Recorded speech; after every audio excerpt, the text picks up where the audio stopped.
welcome to the podcast. It's Andrea Gribble. It's in the middle of summer, and I hope you are taking some time to get rejuvenated.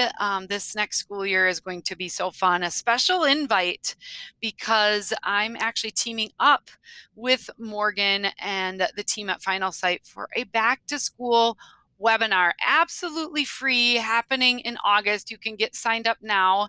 The link is in the show notes, and it's a free webinar that's just going to share some of the best strategies to make social media great this school year. So make sure to sign up. Now, Morgan Delack is the director of communications with Finalsite, and Finalsite is an amazing company. She's going to kind of tell you about it. But before joining Finalsite in the last few months, Morgan worked inside of schools, and she's going to share a ton of insights. She's going to be talking about the relationship between social media and your school website. She's going to be sharing how she stays connected with others in school PR across the country through her own personal use of social media. Then she's going to really dive deep into Facebook Live for your school. And she actually had a show, and she's going to share the ups and downs of producing that show on Facebook Live with you. And I'm really, really excited for you to learn. She's also got some great advice to keeping other people informed of what your social media efforts are doing for your school. I'm so excited to introduce you to Morgan and learn right alongside with me from her. So let's get started.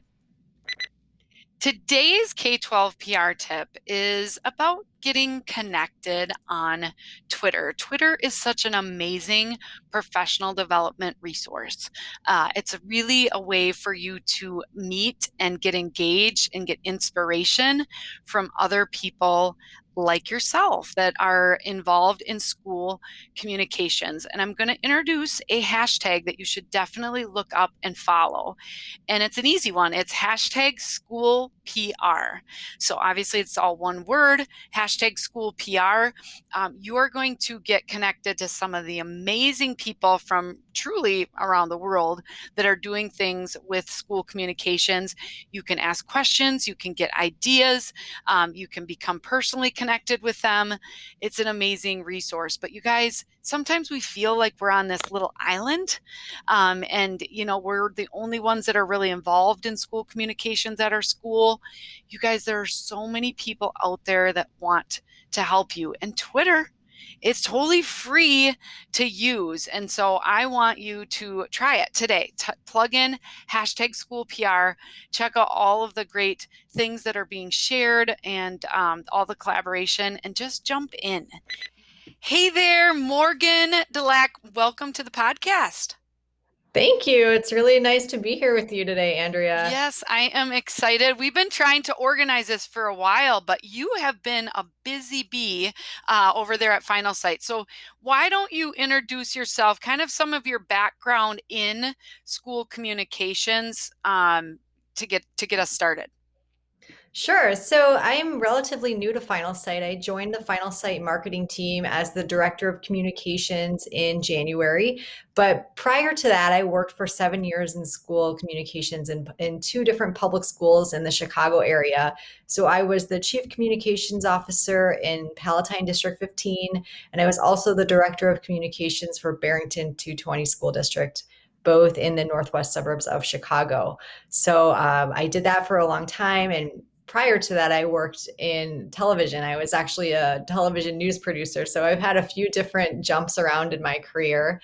But I landed at Finalsite because I really love teaching and collaborating and doing things like this. So reaching people that are like-minded, and aside from just the parent connections I was able to make, I really like connecting with colleagues and teaching them things. So this role at Finalsite allows me to do more of that and have a broader reach of people really around the world, which has been really fantastic. Yeah, literally around the world. I've done a few things with Finalsite. I absolutely love it. And actually, Morgan, I just got my first international member in my membership group because of the webinar that I did with you guys. And Sylvie's from Hungary. And Oh yes, Sylvie. We love Sylvie. so, I mean, you say her name and everyone at Final Site cheers. We all love oh her. my gosh, so her Instagram page is off the charts, and I can't wait to feature her.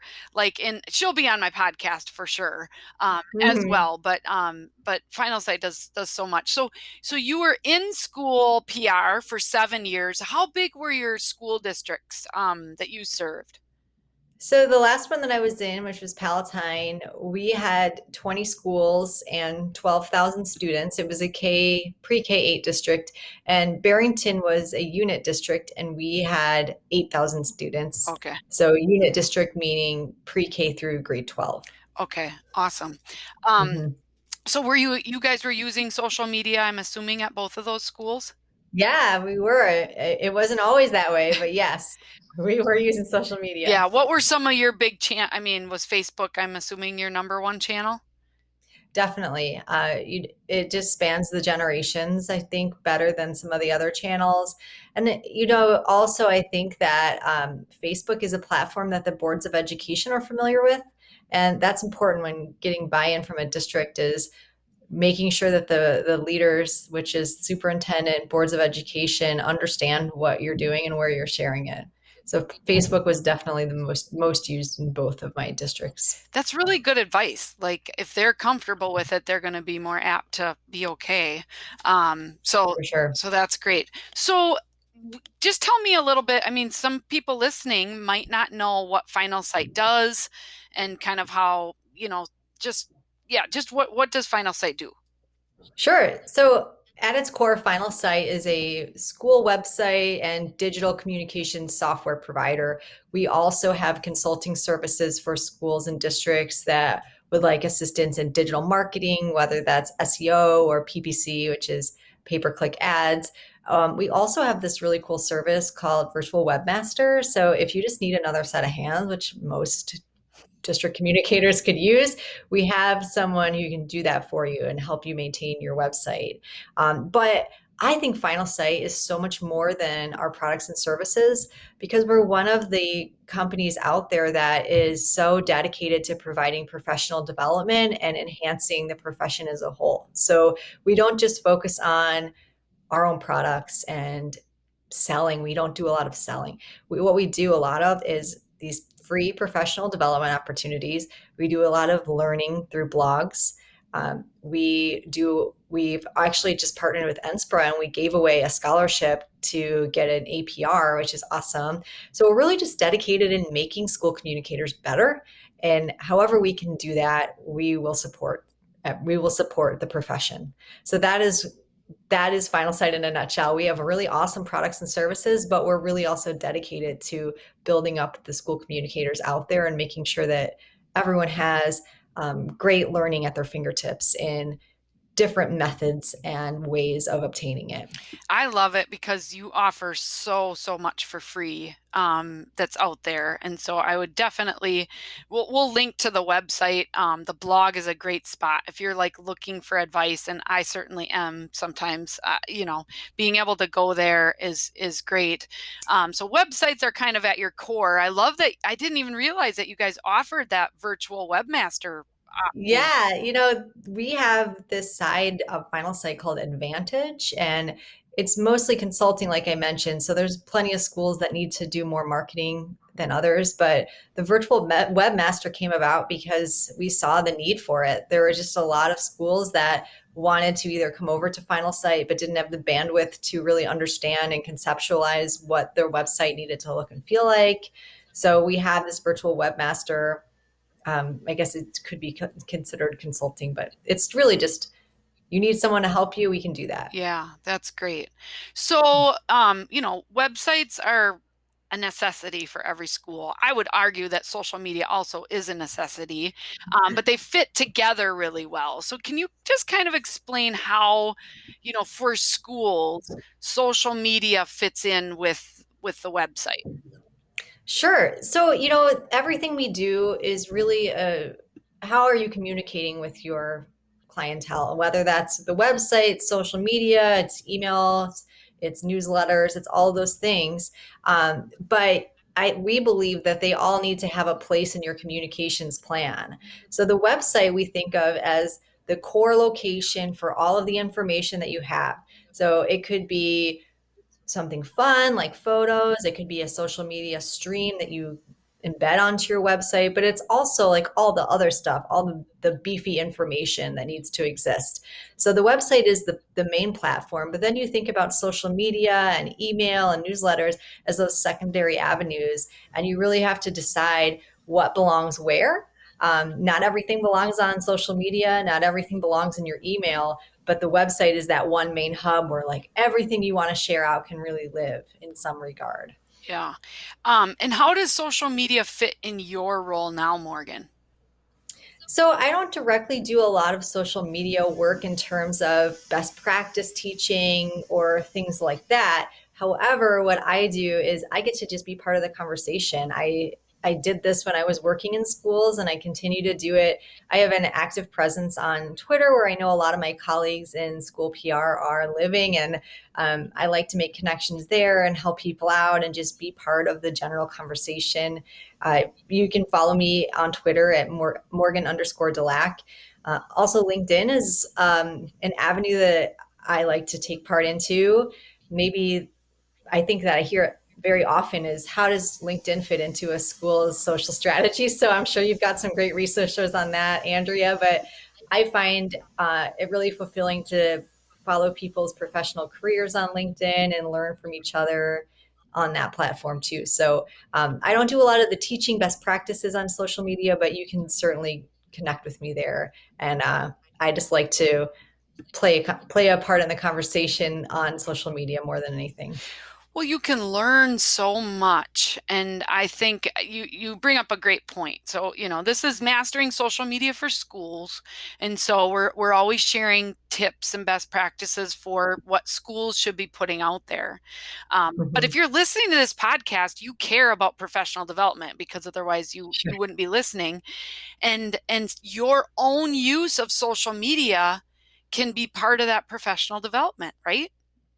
Sure. I mean, there's things like the K-12 PR chat on Twitter that is a direct extension of your professional development. I definitely agree.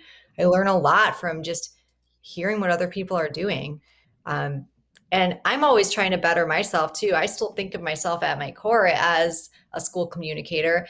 I'm doing it a little differently now, but I certainly am trying to keep up with people and learn what's working and what's not working so that I can improve my craft and in turn help others learn how to do it better too. Right. Yeah, I've met some of the best people, and I've fortunately been able to go to like the NSPRA seminar, where I got to meet him in person too. But I met Yeah. him the first time I ever met him was on Twitter. And so Mhm. and people are so welcoming and then so willing to share. I think that's cool. And K-12 PR chat is definitely a great spot to hang out and meet some of the best people. So For sure. don't be afraid to just get active. And I think first you can, lurking is learning. So you can just kind of watch what other people are doing. If you follow the hashtag, and I do believe as school communicators, we really use Twitter well. So if you just type Mhm. in the hashtag school PR, you are going to get inundated with ideas and inspiration and questions and people to follow that are going to help you do your job better. For sure. And I think that's not everyone has a huge budget right now to pay for things. So helping yourself by these tips, going on social media, using the hashtags, signing up for some free PD like this will take you a long way in this profession for sure. Yeah. And so one of the things that Finalsite does, I think, do you do it on a quarterly basis where you send out some social media post ideas? So we've sort of developed this idea and it's going a little bit broader now. So Kristen, who works with us, she does create a social media calendar where you can grab ideas for every day of the week and month that you can generate something that you could put on your social channels. We were doing it quarterly, but Kristen is, I think, in the process of making a year-long one, which is kind of cool. And then we'll break it down into quarters if people like it in those smaller chunks of time too. But this is like a free tool, just download it and use it if you want. Take ideas that you like, leave the ones that you don't, but we all know that social media works best when you have a frequent cadence and you're posting something every day. And if you just are stuck on an idea, Finalsite gives you a free calendar to just pluck some concepts and see what works for you. I love it. I've shared that many times. When I see it come out, I make sure that I get that in front of my audience.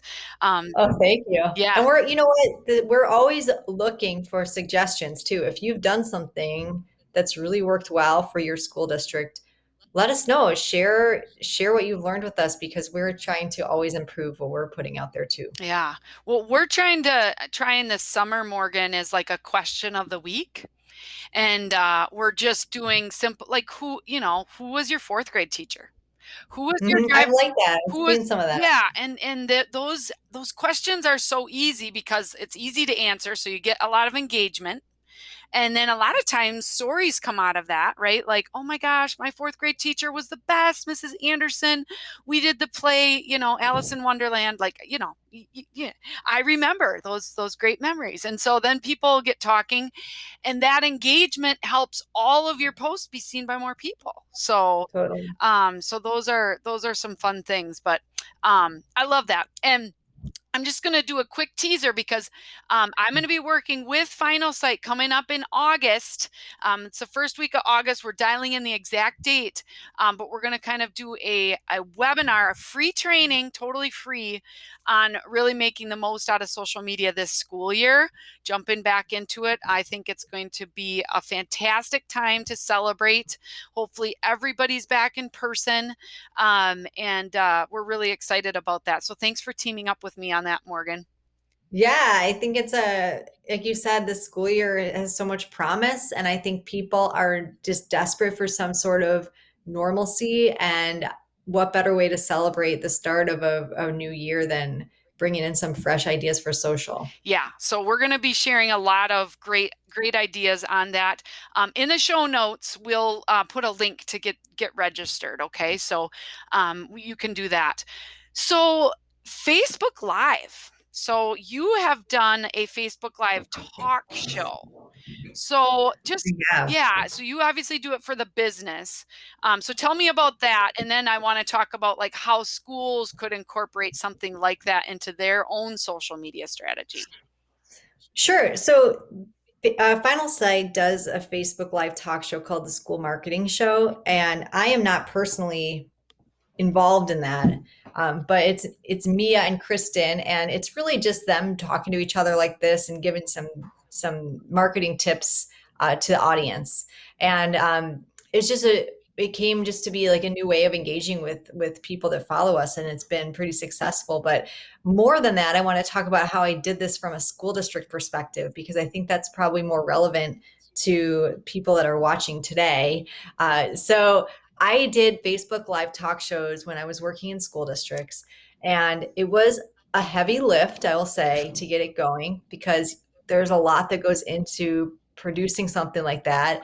Mostly it's navigating your guests and making sure they're on track with what they need to do and understanding the technology. But beyond that, it was just such an awesome way to engage with people that even people that never would have engaged with us before. I'm a big believer in meeting people where they are. And it's very clear that Facebook was the platform that my community was comfortable with. So what we did was I used a software called Be Live. It's not free, but it's pretty inexpensive. And what it does is it gives you the functionality like Zoom where you have people's faces in different boxes. But beyond that, it allows you to put graphics on the screen. It allows you to pull up comments that come in your Facebook feed and pull them up like lower thirds on the screen with the little picture of the person, their name, and their comment. And you have full control like a producer to put things on the screen, take them off. You can type text in Be Live and want it to come across as a ticker. So it gives you a very professional appearance, more so than using Zoom and streaming that way. So what we did was initially when we started this, it was like a feature, and I would say, okay, we're going to do live into like a dual language classroom, for example. And we would talk to the teacher, we would have students, we would have people showing us what they're doing. So it was like a glimpse into the classroom or an interview with someone who did something really great. And, you know, some of them were great, some of them were not so great. I think when you're doing something that's visual like that, you have to be mindful of, is what you're showing actually interesting? So we pivoted from some of the more interview platforms to gym classes that were doing cool stuff, or we had art teachers come on and give, you know, an art demo where someone could do the art project along with them. So we'd send out the supply list in advance. So visuals was really the driver of the most engagement. And during COVID, you know, the first spring of COVID, when nobody was doing live instruction, we took the opportunity to do social emotional learning lessons with some of our social workers where they would give a lesson and read a story and that kind of thing to the kids using this platform. And it was a way into the homes of kids when all they really were doing at that time was asynchronous. So just thinking outside the box and engaging people again where they want to be engaged with instead of directing them to look somewhere where maybe that's not intuitive for them. So we met people where they were and gave them some stuff that was meaningful and fun. And I think it worked very well. So if you're like starting to have a panic attack right now because you're like, oh my gosh, not only do I have to like be on live, but I got this Be Live program that I'm sure is easy once you, it's always scary before you do it, right, Morgan? Oh yeah, and you know what? You have to be okay with failure too. And I think people understand that you are not a professional television producer and you are doing this just to give them some fun stuff to look at. Really, I failed so many times. I had lots of technical issues that popped up where I was talking but no one could hear me and I didn't even know that no one could hear me. So you know, I'd go on and someone would have to run into my office and be like, there's a technical problem. You know, there was a number of things that always went wrong. But in the end, the feedback was always positive no matter what happened. So that it encouraged me to keep going and keep trying to improve. So there's no right or wrong way to do it. I think the communities just appreciate that you're putting yourself out there and you're giving them something that is entertaining and provides value. So whether you do that like a pro or not, it doesn't matter. Yeah. Well, and you got to start somewhere. So you know, it's Totally. going to be tough. So how often did you try to do your live show? Well, I think I was overly ambitious at first, and I tried to do them every week. And that became too much because the pre production of things like this takes a lot of time. And when you're involving other people, you've got to get them on board. You had to make sure that they're available and that they can do a walkthrough with you in advance. So the time involved was just more than I could handle on a weekly basis. So it turned into a monthly thing. And I think that was the structure that worked best. This was the pre COVID structure, which was more of features and things like that. Sure. During COVID, we tried to do it every week at the same time to give people that normalcy. They could count on something, but those were far less produced. So that was much easier. I think it all depends on how fancy you want to make it, you know, like how long do you want it to be? How many people are going to be involved?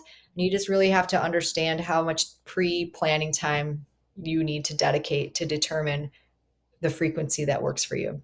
Yeah, absolutely. Yeah, and start out slow. I love the consistency and I love that you did try to do it weekly in COVID. Things pivoted, and so you wanted to do that. We just did some uh, training on, you know, increasing engagement and some of those things. Obviously, live video is very engaging because people can interact. But Hmm. that consistency of posting it at a specific time, Facebook really Hmm. likes that. So if you're thinking about whether it be through Be Live or maybe it's, you know, maybe you just have a camera and it's in selfie mode and you're talking to someone, if you can be within 6 feet. I'm not sure what the rules are right now, but if you can be talking and interviewing them, just doing that at, let's just say, Fridays at 9 a.m., that'd be a great thing to be able to do, I think. But Yeah. yeah, any You could totally use Zoom too. Everyone's comfortable with Zoom right now. If you have a paid account, you can connect Zoom and stream it to Facebook Live. It's very easy, and you get a lot of the same functionality. You just don't get the fancy graphics and the ability to pull in Facebook comments that way. But Zoom is totally an option, especially if you already have a subscription. Yeah, absolutely. Well, I love that. People maybe, do you have some links to your shows that you could send me? Of course, I do. You can include them. Yeah, yeah. Mhm. So we'll get those included in the show notes, everybody. So if you want to get some ideas, because this might be something that you could consider adding in to your strategy for next school year, and you've got some time to really think about it. Obviously, if you get something like Be Live, just try it out probably on your own page first and just play around with it a little bit. But I've seen people be really successful with that. It does look really nice. Look sharp. And that it's pushing out of your comfort zone a little bit. But we do that every day with our students. So why can't we do it too? So I love that. Hmm. Any last I mean, you already talked about be willing to fail, but any other advice for people if they're like really wanting to try this? I would say just be very aware of what your background looks like, what your lighting is for yourself. And these are all things we've learned through this past year of being on Zoom. But when you're doing a live show like this, you are being broadcast potentially to, thousands of people. You don't know how many people are going to tune in. So you want to make sure you've got great lighting. You want to make sure that your background is clear of clutter and that it looks professional.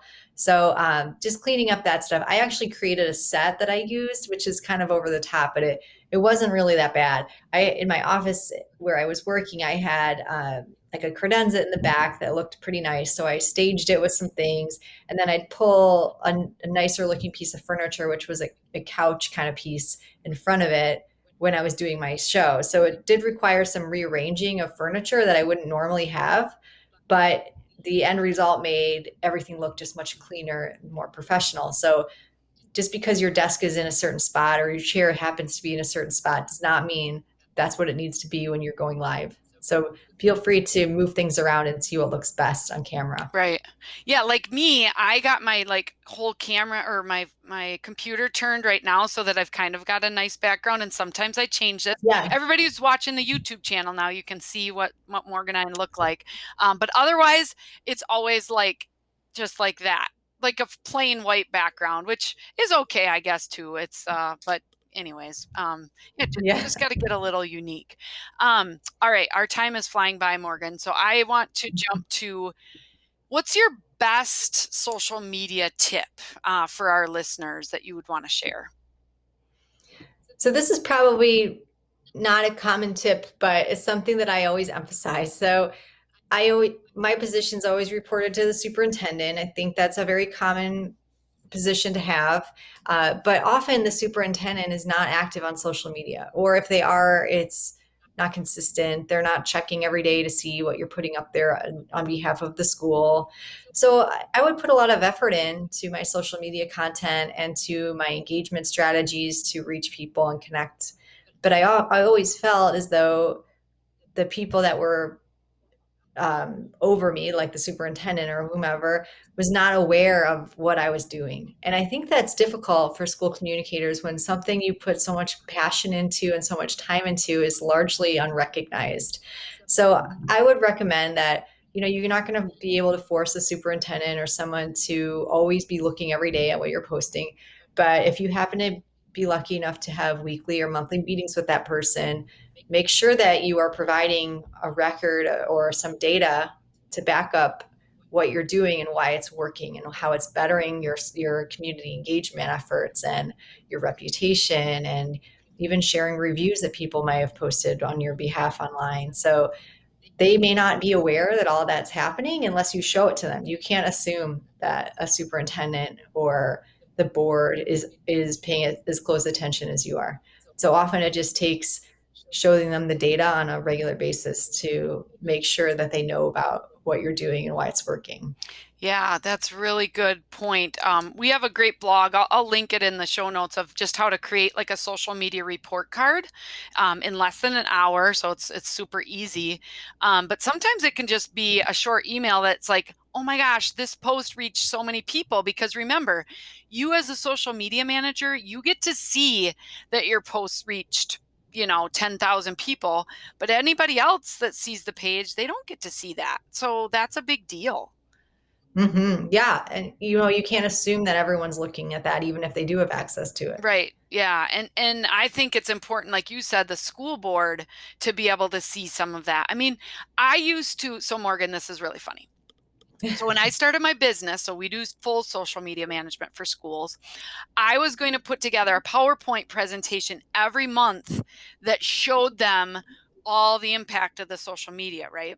And then I quickly realized people don't have time. They need Mhm. something like in a snapshot. So we end Yep, up creating basically a one pager that talks through the major metrics. But so short is good. But if you're at those school board meetings or any kind of a packet, if you can just give that little snapshot consistently, I think that's really powerful. Um, for sure. so Yeah. that's really, really great advice. So what is, Morgan, you mentioned your Twitter handle, but what's the best way to stay connected to you? What is that again? So my Twitter handle is at Morgan_Delack. So Delack is how you spell my last name. You can also connect with me on LinkedIn. And if you're a Peloton rider, we have a school PR hashtag on Peloton. There's not many of us on there, but we do have one. And I am at Morgan210 on Peloton. I do Peloton, but I haven't gotten the bike yet. I do the workouts. And Oh, so yeah. I did The my app. Yeah. arms toning and my abs and my cardio this morning. That's when I hurt my back. And everybody listening didn't hear that, but yeah, I tweaked something. I don't know. Those, Oh, no. those Those burpees. workouts are no joke. They are not, but it's a great thing. But oh my gosh, now I just want to get into the school PR group on Peloton. It's Yeah, another club I can be part of. for So sure. definitely stay connected to Morgan. But and then what's the best way to, is it finalsite.com? Is that the website? So if you're interested in any of our content, I think the best place for most people to start if they're not familiar with what we have to offer is finalsite.com/blog.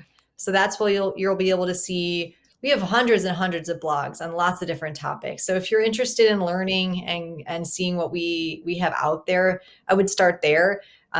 We also do quite a bit of other things. You may be familiar with School PR Day, which was this past year. We had a full day, like a conference, a virtual conference, totally free, all geared toward the school communicator. In October, we just put out our save the date that we're doing School Marketing Day, which is if your district is more interested in marketing techniques, which is not for every district, but certainly many, we will have another full day of free professional development October 21st. So we offer a lot of things like that in addition to our written content like blogs. Awesome. Well, we're going to have all those links in the show notes. Definitely check it out. Great resources. And you can search by any topic. So there's hundreds and Mhm. hundreds of blogs. But if you like totally want to know about, one thing, accessibility or whatever, you just type in that keyword, you're going to get a lot of opportunities to read some articles. And they're really, really well done. So I know we talked just a little bit about LinkedIn. I've got one article, but you guys have an amazing article on LinkedIn too. So I'll make sure to link that as well. Great. Yeah. I think LinkedIn is one of those areas that a lot of schools are looking to dig into more, especially with recruitment strategies being such a struggle. Yeah. And if you want to hear and learn more from both Morgan and I, again, we've got a free webinar coming up in August. The link is in the show notes. I don't have that link ready, or I would like read it out to you. But check out the show notes and make sure to participate in that. And until next time, guys, just keep up the great work and we will see you soon. And thanks so much for joining us. Bye bye, Morgan. Bye. Thanks for having me.